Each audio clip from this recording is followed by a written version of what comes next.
Hello everyone, welcome to Global Government News. Today is August 3rd, 2010, and I'm Darko. I'm covering in this video, besides this recent shooting in Connecticut, a murder, suicide, or whatever you want to call it. I call it kind of more mind control programming, success. But the majority of the other articles are going to be about Big Brother, surveillance, privacy, stuff like that. So let's blitz through this. It says 9 killed in shooting at Connecticut beer distributorship. A warehouse driver who was caught on videotape stealing beer from the distributorship where he worked went on a shooting rampage there Tuesday, killed 8 people before committing suicide, authorities said. At least 2 people are wounded, one critically. Manchester police said they were expected to survive. The gunman, identified by a company executive as Omar Thornton, had complained of racial harassment and said he found a picture of a noose and a racial epithet written on a bathroom wall, the mother of his girlfriend said. Her daughter told her that Thornton's supervisors had not responded to his complaints, but a union official said Thornton had not filed a complaint of racism to the union or any government agency. Said he had been caught on videotape stealing beer from the Hartford distributors and was supposed to meet with the company officials when the shootings began. Said a police sharpshooter had approval to fire on Thornton when he killed himself. An official with knowledge of the scene told AP on condition of anonymity because he was not authorized to discuss it. Everybody's got a breaking point, Hannah said. He said he did not return calls for comment. Says the rampage was the nation's deadliest since 13 people were fatally shot. The magic number 13, of course, which Fort Hood, Texas, who this individual was also associated with the Virginia Tech shooters psychologist. A military psychiatrist is charged with 13 counts of premeditated murder. Let's check this out, though. So I'm finishing this article up right here. It says, and in Connecticut, a state lottery worker gunned down for 4 supervisors in 1998 before committing suicide, and 6 people were killed in 1974 in a botched robbery at a bakery in New Britain. 2 men were convicted of the crime. Did this stuff not go on before the whole stupid programming began with Columbine? I mean, is this some kind of new phenomenon that in the 90s, after these 2 individuals whose parents supposedly work for the federal government intelligence agency, I mean, did it just start after that, where people just decided to go in there and kill people because they have a problem with something and shoot innocent people and then kill themselves?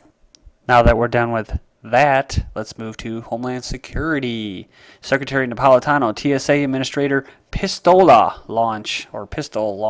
Quote, if you see something, say something. Campaign for general aviation. This is released on July 26, 2010. I didn't get this memo, and I don't think most of the population got it.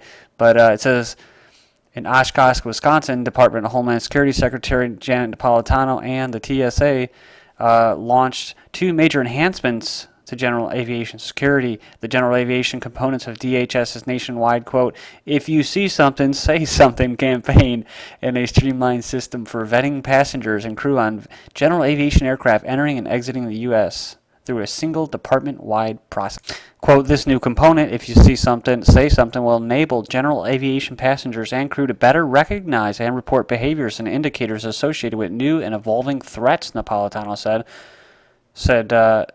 We are transitioning into a streamlined system for vetting travelers on general aviation flights to and from the U.S. to provide a single electronic screening process while maintaining robust security standards.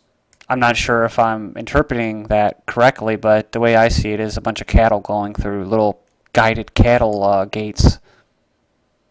As we saw in the Times Square attempted bombing, yeah, no false flag, yeah. They just leave little bombs in there. They did that like twice around a 6-month period in New York in Times Square, right around the New Year's thing. Just to scare everybody and ramp up some fear and legitimize all the funding that they get while all the states are going broke. It said, so they can use it on the people when the economy does finally get bad enough. They have all the tools so they can slap the slaves into place. As we saw in this Times Square attempted bombing, the public plays a key role in security. Yeah, spying on your neighbor. That's what they want you to do, guys, okay? So that's pretty much what this is. If you see something, say something. Heil everything, right? That's pretty bad. Oh, but you know what, though? Maybe it's not just me. Maybe we're not all just conspiracy theorists living in a false reality, because there's people on the other side of the globe that happen to agree with this. U.S. spying spawns a dystopian epidemic. And this was from the Asian Times Online, August 4th, 2010. They're a day ahead of us. I'm sorry, I didn't know why I had to say that. It just always seems weird when I say August 4th of the next day.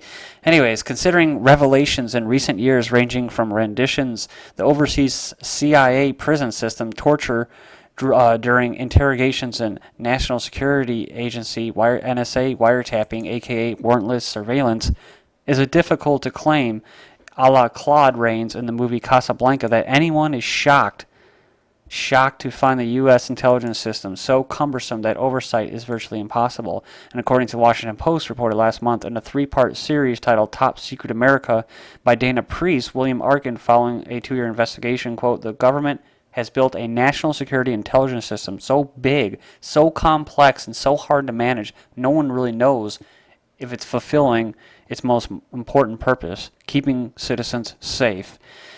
Well, you know what? I don't think I can spend the time in giving you my opinion on that, and the belief that the intelligence agencies, NSA or CIA, the purpose of them is to keep citizens safe. It's to keep their interests safe, which has nothing to do with individual sovereignty and liberty.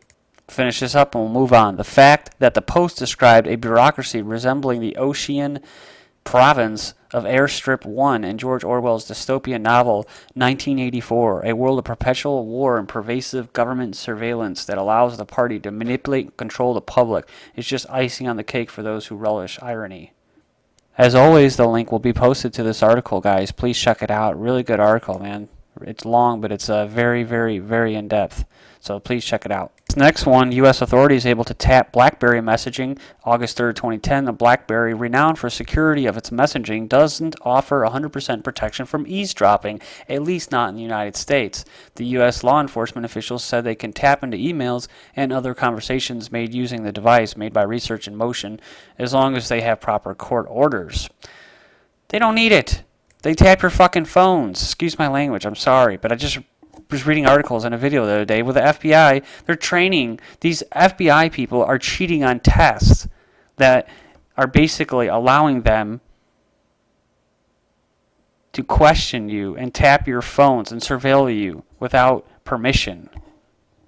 But y'all keep watching your TV and using your little cable box and use your little iPod or BlackBerry and your cell phone, your little mobile GPS device, and everything will be fine. Minority Report, ad billboards to address consumers by name, more loving technology from our nice little Nazi company that created a nice piece of equipment to track the Holocaust victims during the Second World War.